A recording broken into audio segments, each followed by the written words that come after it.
Hello friends, welcome back to my channel. तो आज इस वीडियो के थ्रू मैं आप लोगों को ऑब्स्टेट्रिक्स एंड गायनोकोलॉजी के क्वेश्चंस बताऊंगी जो कि हमारे एम्स नॉर्सेट में 2023 के जून के एग्जाम में पूछे गए थे।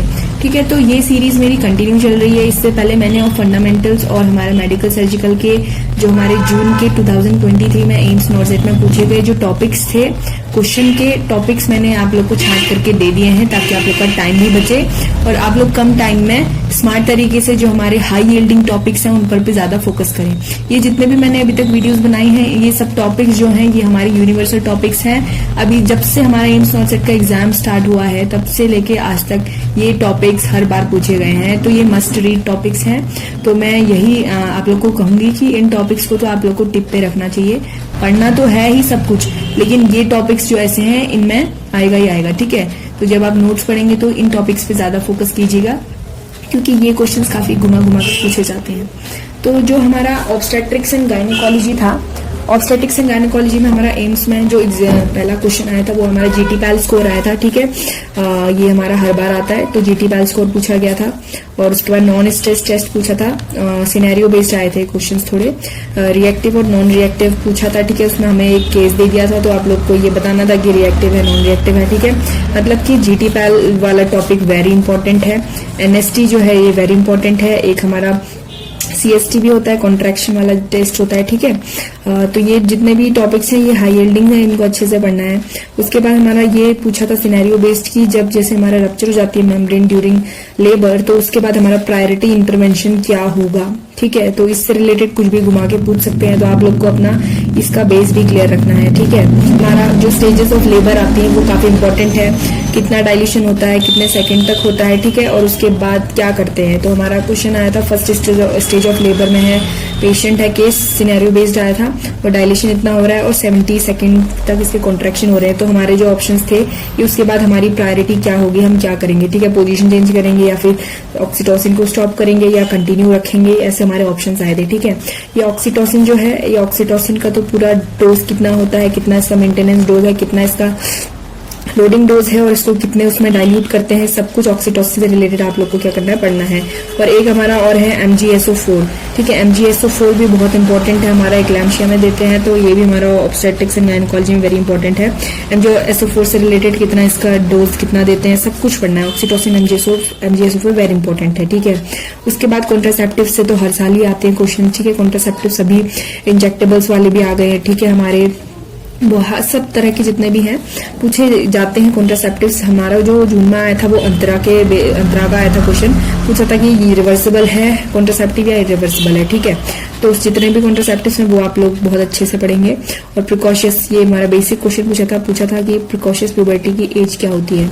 उसके बाद हमारा एनीमिया की जो है हमारा ये तो बहुत इंपॉर्टेंट है। एनीमिया मुक्त भारत जो है एडोलसेंट के लिए, प्रेग्नेंट लेडीज के लिए। ठीक है, तो हर लेडीज के लिए अलग अलग इसके क्राइटेरिया होते हैं, तो आप लोगों को पढ़ना है। जो हमने पिछली बार दिया था जून एम्स में, तो उसमें जो हमारी डोज थी वो हमारी आयरन और फॉलिक एसिड की डोज थी। ठीक है, पूछी गई थी हमसे, जो हमने पिछली बार दिया था तो उसमें हमसे आयरन और फॉलिक एसिड की डोज पूछी गई थी। ठीक है, कि एडोलसेंट गर्ल है, उसका जो हमारा हीमोग्लोबिन की वैल्यू उतनी दी गई है, तो उसमें हम कितना डोज देंगे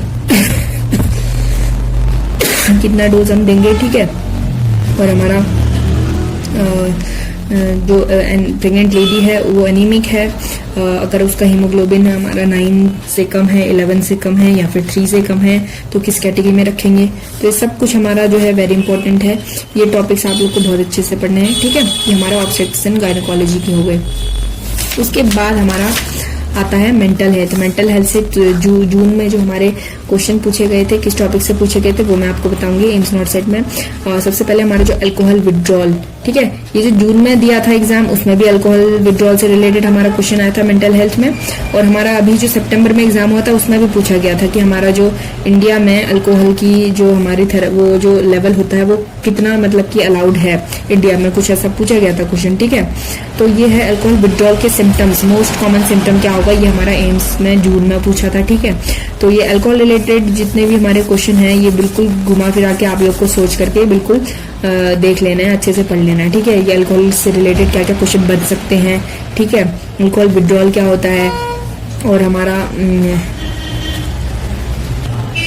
उसके बाद जो हमारी मेंटल हेल्थ में जून में पूछा था एक्स्ट्रा पैरामेडल सिम्टम्स किसके, एंटीसाइकोटिक ड्रग्स। एंटीसाइकोटिक ड्रग्स इस बार भी आई थी और जून में भी पूछी गई थी, ठीक है। तो एंटीसाइकोटिक ड्रग्स सारी टिक पे होनी चाहिए, टिपिकल एटिपिकल एंटीसाइकोटिक्स, इनके कितना हमारा इनके जो साइड इफेक्ट्स क्या होते हैं, ठीक है। तो ये एक्स्ट्रा पैरामेडल सिम्टम्स भी हमारे एंटीसाइकोटिक ड्रग्स के अलग अलग होते हैं, ठीक है। जैसे कि हमारे क्या था, टार्डिव डिस्काइनेशिया होता है, एक्यूट डिस्टोनिया होता है, ओक्यूलो गायरिक क्राइसिस, ये सब हमारा पूछा जाता है, ठीक है, एक्स्ट्रा पैरामेडल सिम्टम्स में। उसके बाद हमारी एंटी सुसाइडल ड्रग्स भी बहुत ज्यादा पूछी जाती हैं, ठीक है। सुसाइडल हो गया, डिप्रेशन वाली ड्रग्स हो गई और हमारी साइकोटिक एंटीसाइकोटिक ड्रग्स हो गई, ये बहुत ज्यादा इंपॉर्टेंट है। इन ड्रग्स से हर एक बिल्कुल टिप पे रखना है, ठीक है। मतलब कि मेंटल हेल्थ जो है हमारी आधी इन्हीं टॉपिक से खत्म हो जाती है, ठीक है। ये टॉपिक्स बहुत सबसे, जब भी आप पढ़ेंगे ना, अपने नोट्स पढ़ेंगे तो आप लोग को सबसे पहले इन टॉपिक्स को बार बार पढ़ लेना है, फिर आप अपने नोट्स पढ़िए, क्योंकि ये अगर आपको बिल्कुल आते हैं तो आपको आधा कॉन्फिडेंस ऐसे ही आ जाएगा, ठीक है। क्योंकि यही हर बार आते हैं, आप लोग खुद एग्जाम देंगे, आप लोग को पता चल जाएगा कि ये कितने बार पूछे जाते हैं, ठीक है। उसके बाद सिम्टम्स आए थे हमारे एंटी सुसाइडल ड्रग्स के, सिम्टम्स और नेम भी बिल्कुल अच्छे से समझने के, ठीक है। उसके बाद डबल डिप्रेशन, डबल डिप्रेशन क्या होता है, ठीक है। डिप्रेशन क्या होता है, हमें एक सिनेरियो दे दिया था, ये पेशेंट ऐसा है, इसको ये सिम्टम्स आ रहे हैं, तो ये क्या होगा, डबल डिप्रेशन होगा। एक हमारा साइक्लोथाइमिया होता है, एक डिस्थाइमिया होता है, ये सब कुछ बिल्कुल थोड़े रखना है, ठीक है। ये सब बाइपोलर में आता है, बिल्कुल पढ़ लेना है इसको, ठीक है। स्किज़ोफ्रेनिया भी बहुत इंपॉर्टेंट है। तो ये जो टॉपिक्स मैंने लिखे हुए हैं ये हमारे जून में जो एम्स का हुआ था एग्जाम, उसमें पूछे गए थे। तो आप लोग को यहीं पे टॉपिक्स मिल जा रहे हैं, आपको कहीं जाने की जरूरत नहीं है, ठीक है। बस इन पर फोकस कीजिए, इन टॉपिक्स पर। सो मेरी जो नेक्स्ट वीडियो होगी वो मेरी होगी पीडियाट्रिक्स में, जो हमारे एम्स नॉर्सेट में पूछे गए थे जून में, उन टॉपिक्स पे मैं वीडियो लेकर के आऊंगी। क्योंकि जून में जो एम्स का एग्जाम हुआ था, मैक्सिमम जो क्वेश्चंस आए थे वो पीडियाट्रिक से ही थे। पीडियाट्रिक बहुत इंपॉर्टेंट है। कभी ऐसा होता है कि कम्युनिटी से ज्यादा आता है क्वेश्चंस, ठीक है, कभी फंडामेंटल से ज्यादा आता है, तो कभी मेडिकल सर्जिकल से आता है। मतलब कि इनका जो है जो नंबर ऑफ क्वेश्चंस एग्जाम में बहुत ज्यादा होते हैं, ठीक है। तो नेक्स्ट वीडियो पीडियाट्रिक्स और CHN की लाऊंगी मैं, तो इसके लिए stay tuned. Thanks for watching. और अगर आपको ये वीडियो यूजफुल लग रही है तो आप लोग शेयर, लाइक और कमेंट करें। अगर कुछ भी इसमें चेंजेस करने हैं तो आप लोग कमेंट बॉक्स पे लिख सकते हैं। Thanks for watching.